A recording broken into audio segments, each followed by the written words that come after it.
Hi guys, this is gonna be a DVD update for August 27th. Today Volbeat releases a new single, by the way, if you didn't know that. But anyway, I'm gonna start with some Omen. First I was in Gothenburg about 2 months ago, and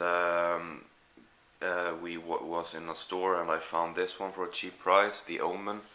So I picked it up. I hadn't seen the movie, but afterwards I saw that this was the remake and not the original, which I didn't really see. Maybe I should have recognized the actor, child actor on the front, but I just didn't think about it. So yeah, I got kind of disappointed or whatever, or annoyed afterwards. But I went and picked this up afterwards, or a while after instead, which contains the 3 first Omen movies. I'm not sure, maybe there are 4 Omen movies and then the remake, I don't know. But I watched the first one and honestly I didn't like it. I mean, don't hate me now, but I really couldn't see what the big deal with Damien was. I can't remember the actor's name. But I didn't think he was that good. I mean, oops. He's like 5, but still, he didn't really talk. I don't know. So I didn't watch the 2 sequels either, and not the remake. So I was really disappointed with The Omen. I didn't like it. So, well, next we got a really cool box set with well, it's the Marx Brothers collection. This contains Animal Crackers, Monkey Business, Duck Soup, and Horse Feathers. These 4 movies are like, well, the Marx Brothers, there are 4 brothers who made a bunch of movies in like the 30s. And these 4 are from 1930 to 1933. And they're like slapstick or screwball comedy, sort of. It's really funny. I like them a lot, and the box is pretty cool. It's kind of hard to close sometimes. It's really like tucked in here or whatever. So if you open and close a lot of times, this is gonna damage.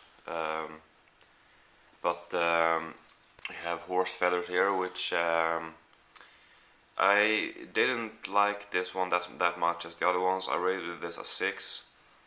It was funny, but the other ones were better. And the disc for okay, that's for Animal Crackers. Well, anyway, Animal Crackers here, which was this was really funny. It was the first one I watched. Monkey Business, which was also really funny, pretty equal with Animal Crackers, maybe a bit better.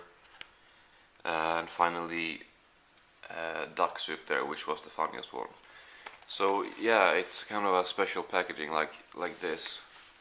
So yeah, it looks pretty good. And then you have some like art cards or whatever these are called. I think some of them are duplicates, or yeah. So that's really cool. Well, I'll fix that later.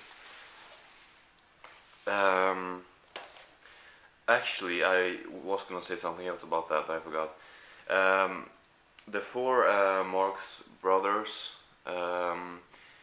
they pretty much play different or the same characters in all of the movies, but the characters don't have the same names or relationships to each other mostly, but the personalities and appearances of the characters are pretty much 100% the same in all of the 4 movies.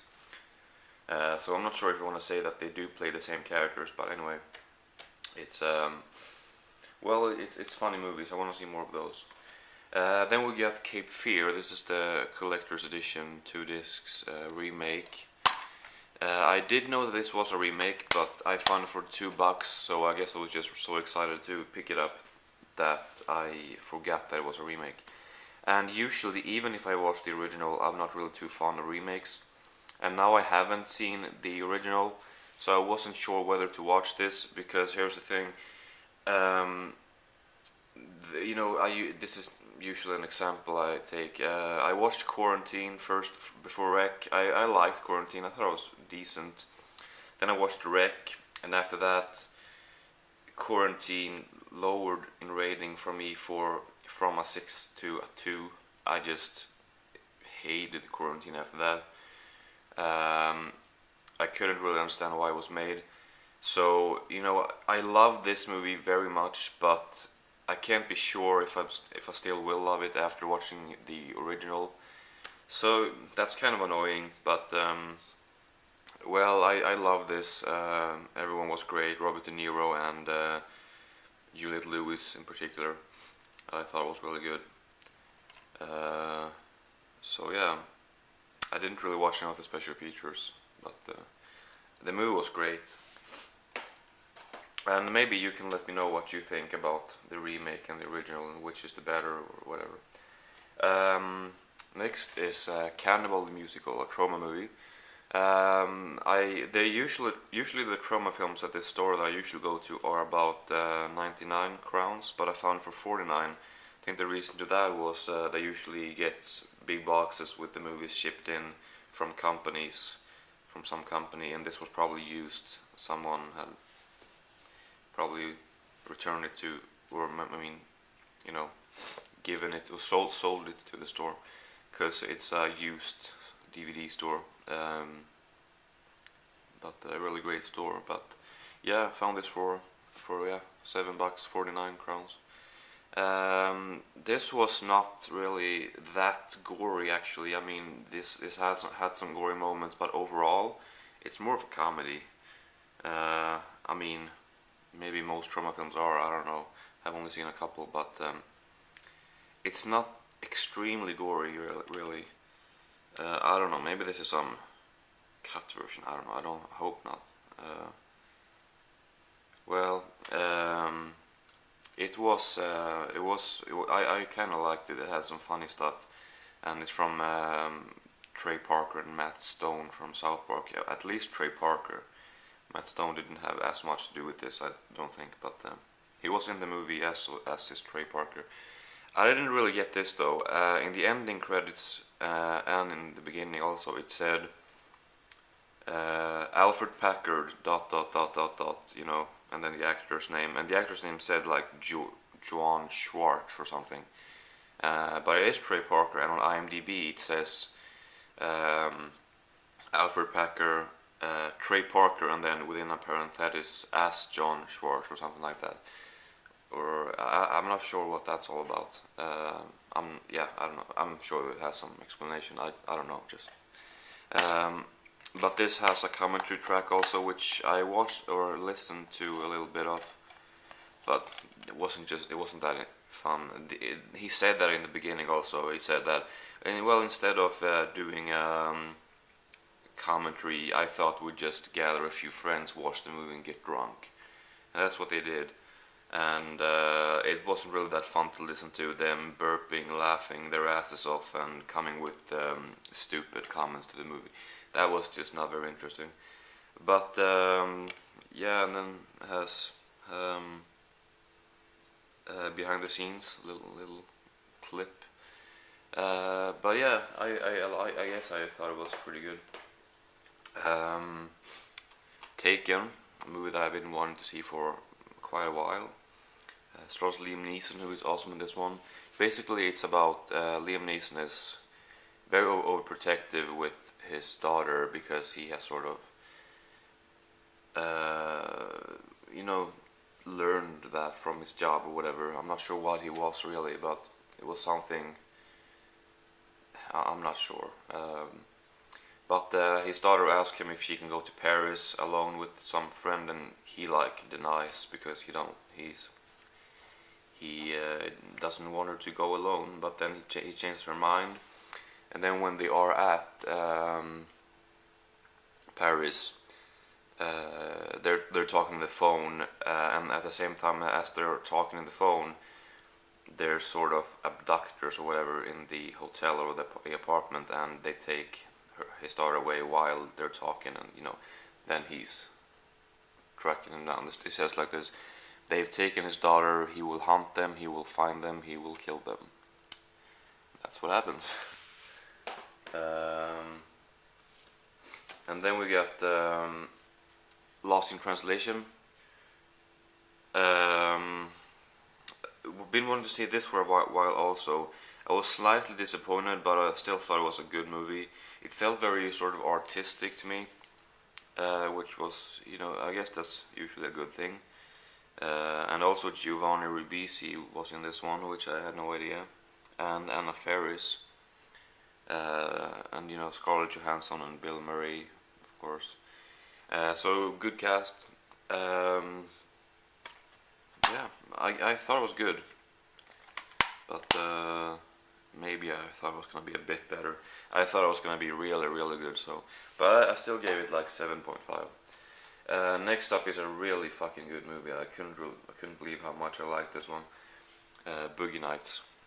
I was gonna pay like $7 for this, and then at the same store, I found it for $2. So that was really good.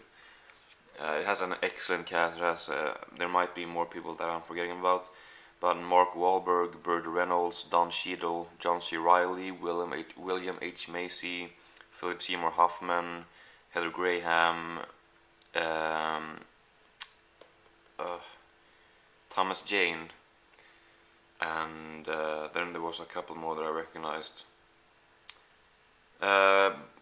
Very good movie. Definitely check this out. It's 9 out of 10 for me, which is not a very common rating that I give. And this movie is very long. It's about 2.5 hours, and I don't think it would have been as good as if it was only 1.5, like the normal length is. Okay. Anyway, so. Yeah, anyway, I thought it was great. Definitely check this one out. Next we got Shaun of the Dead. Saw this maybe 3-4 years ago, and I liked it. I never saw it since, but always wanted to get it on DVD and rewatch it.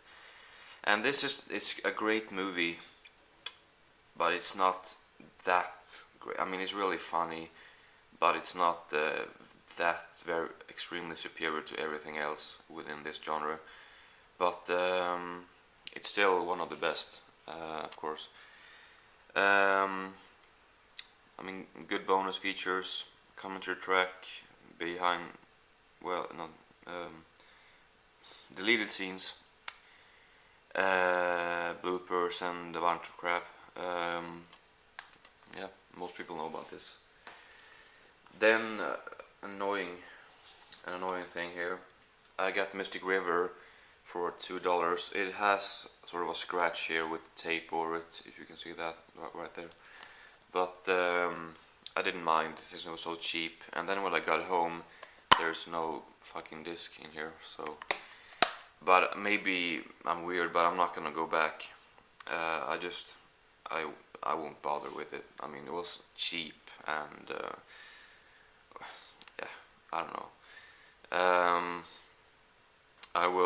I'm still mad at this, but I hope that I can find it eventually though, cause it seems like a really good movie. And last one is maybe the worst one also. It's House of Voices, or Saint Ange. I think it's a French movie. It was kind of weird. I watched it, and the talking seemed to not match the language or whatever. So I figured, oh, maybe it's dubbed. Maybe it's not an English movie. But then later, the talking seemed to match the mouth motion, you know. So I was kind of, you know, I didn't know what was going on. And then on the special features, they show sort of clips from the movie, and then it's French. So I guess it's a French movie, and they dubbed it into English. I guess it just really looked like they were talking English, because their mouths moved okay, I'm sorry, I gotta turn off. I didn't know it was this late or